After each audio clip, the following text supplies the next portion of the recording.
Ouais. Mais une fois que tu rentres dans le réseau, que tu es dedans, en fait, tu es avec tout un tas de gens qui voyagent en même temps que toi. Donc si tu veux, tu as l'impression de faire partie ouais, de ce peuple de gens qui vont du sud au nord, du nord au sud, pour transporter des marchandises, des gens qui travaillent sur le bord. Je veux dire, tas de gens qui vivent dans cette poussière, dans ce bruit, qui trouvent ça finalement pas si désagréable parce qu'il y a une vie, il y a un trafic, il y a une impulsion en fait.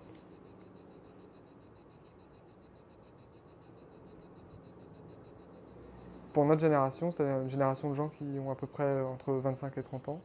La Nationale 7, ça n'a pas de réalité visuelle, puisqu'on ne l'a jamais prise. Ou sauf par détour.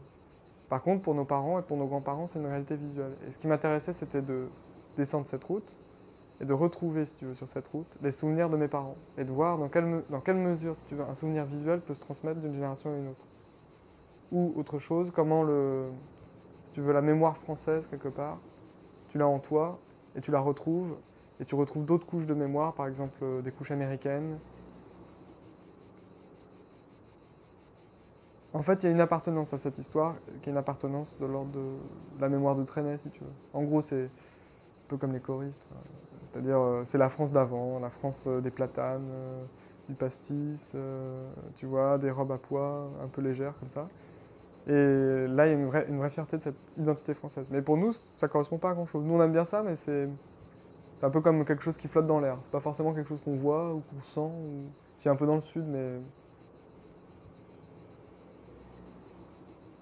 Je pense qu'il y a aussi une demande de la part des habitants, des riverains de la nationale, même s'ils sont attachés à cette imagerie populaire.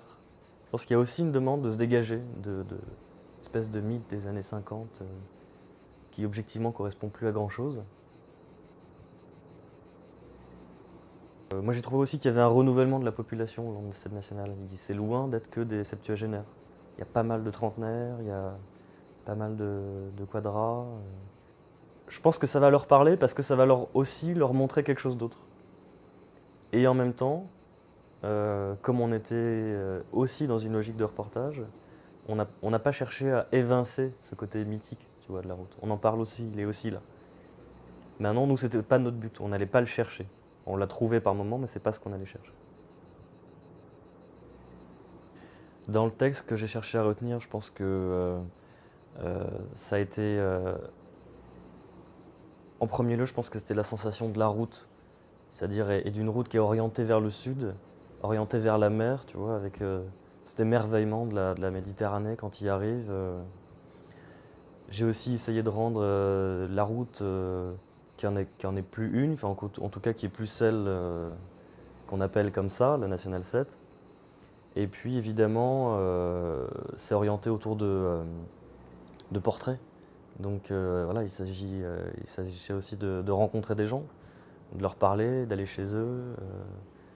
Donc c'était aussi ouais, parler des gens, parler avec les gens.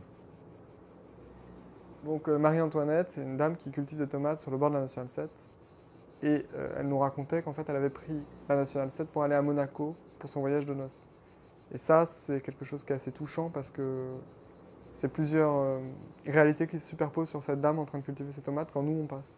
Donc il y a nous qui passons, il y a cette dame qui cultive des tomates sur le bord de cette route, qui n'est plus la route Nationale 7, mais une départementale sectionnée. Et il y a ces souvenirs de nos voyages de noces.